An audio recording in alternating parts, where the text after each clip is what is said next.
Hi everyone, I thought we'd have a little go at a no draw bumblebee today.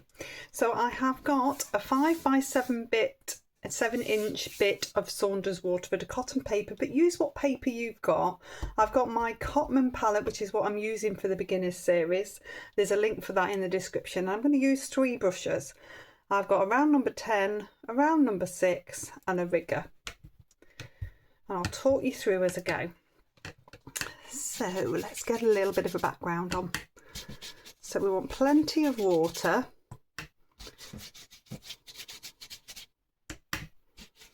I'm looking for a nice even sheen, no puddles, no dry bits. So I will come over mine twice. If I was using a bigger brush, it wouldn't need to take me so long, but I'm trying to keep it limited so that you get a better idea with the kit that you've got, because often as beginners you don't have everything and it's just learning to use what you have. So you want even sheen, you don't want puddles. You can come over it several times, you can dab off with the brush and then take a little bit off if you think you've got too much on. If you get down at eye level you can see where your puddles are, or if you've got it on a board like I have, you can hold it and see that sheen and know. Okay, so we're going to get a nice background sky in here. So this is cerulean blue, any blue will do. So it's just, this is a light blue that I've got in this kit, so this is what I'm using.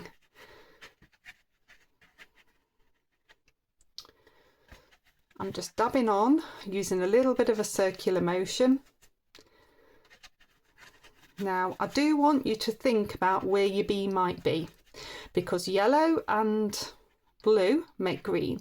So I want you to leave an area a little bit white where your bee might be, if that makes sense.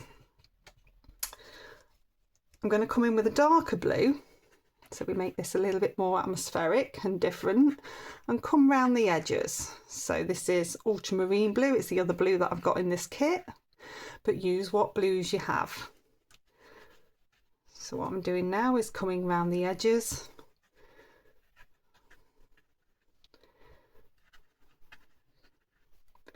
So I'm creating a little bit of different tone in here. And then I'm going to rinse my brush. And here I've got some rose. Again, a little bit of a different tone that I want to pop in there. So I'm dabbing that rose around. I don't want it to be too prominent in the background.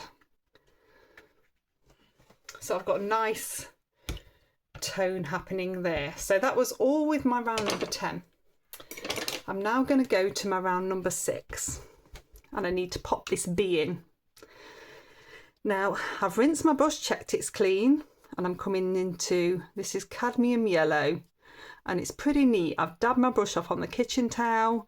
It's nice and gooey, but this is pretty neat paint. I want this to stay put. I don't want it to go too far. So I'm going to come on, I'm going to start at the centre of the bee, and you can see here that there's a little bit of a halo spreading.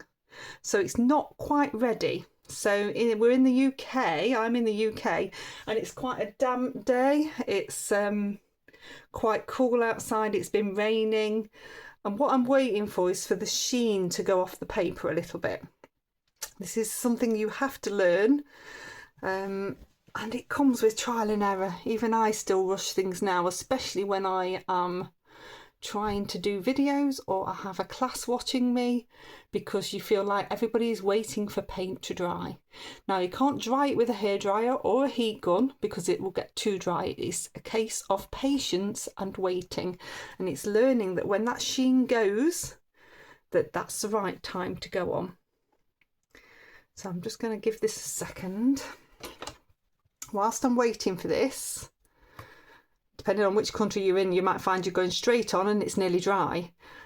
I'm going to start to activate this black. So I have got here ivory black, and this is what I'm going to be using.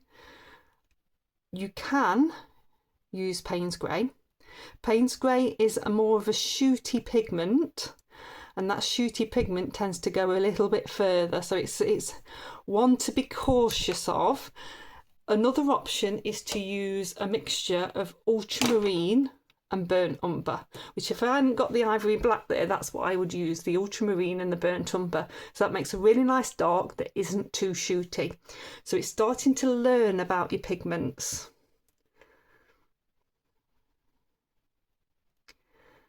So I'm going to come on now, start to create my bee shape.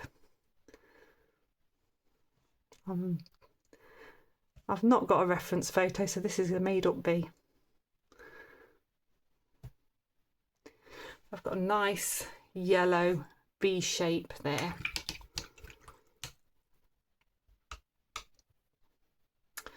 What I might do as well actually is pop in some flowers. So if I just take some of this rose, this is me not being prepared, let's just clean up a little bit of this palette. It looks like a mucky purple. And put a bit of that rose there and take a bit of the ultramarine into it and make a bit of a lavender colour.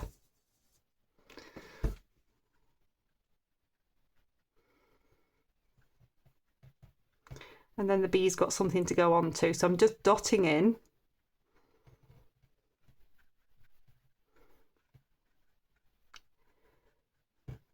a little bit of lavender.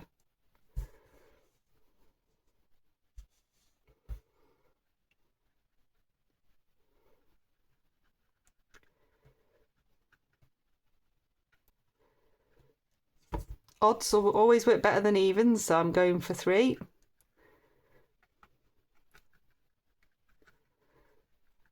You just dab in and you create, I've gone for a really big one in the foreground and then 2 smaller ones.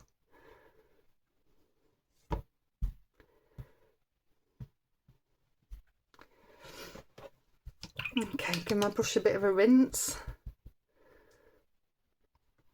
I'm going to come into the black. So if I start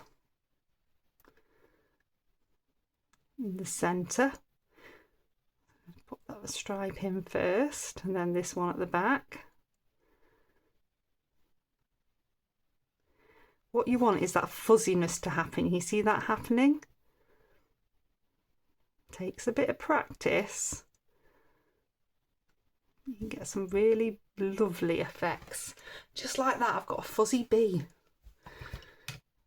I make it look easy.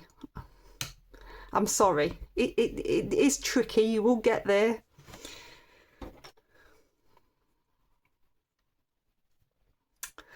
I want to put some wings on. And I just want that to settle a minute.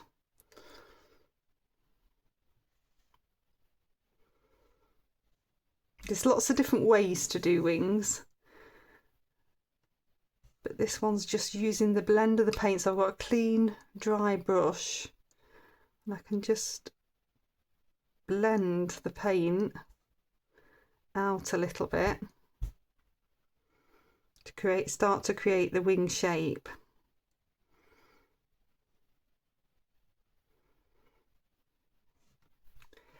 It just starts to create a lovely fluid wing shape, and there's nothing on my brush. I'm just manipulating the paint in the wet, and you get that sort of see-through effect happening. And then with my long thin rigger, again manipulating the paint. This is a damp brush. I can start to do a couple of antennae bits, I don't know what they're called, and I can start to manipulate out a few little legs at the back as well, so that I'm starting to get the shapes, but I can put more detail on later. Okay, so I'll dry that one off. Okay, so that's lovely and dry, and now the trick is less is more. So I'm going to come in with my rigger and I'm going to pop a few lines. So this is at the top of the wings. I'm going to do a few legs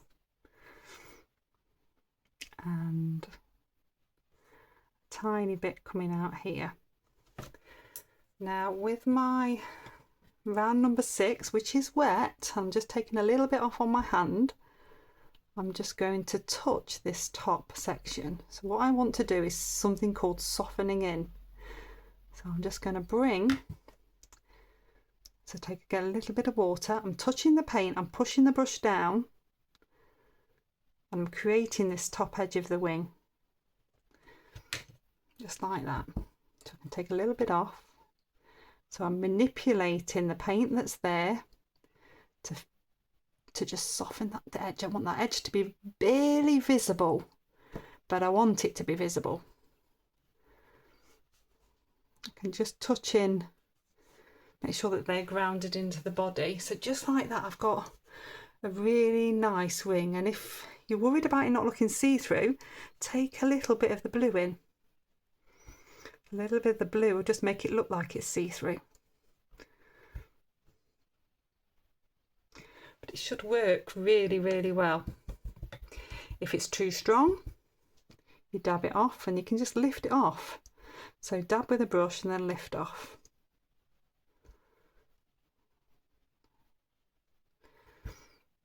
Should get a really, really nice effect. Now you can take more onto the bee, but be careful because you want it to stay soft. You can dab off a little bit, so this with a bit of kitchen towel you can just dab off on the wings, and that will also have a really nice effect. That pretty much is the bee done. If I come back into this one bit of lavender, just going to make sure I've got plenty of this purple.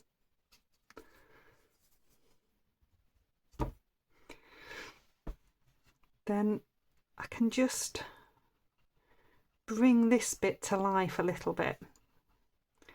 So just give it a bit more depth. I'm coming through. What I'm doing is painting within the soft area.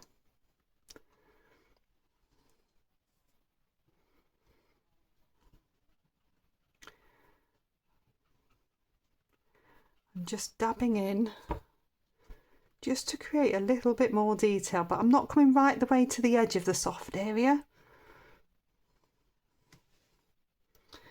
And then I can take in a little bit more blue in places on there. So I'm just dabbing into the blue.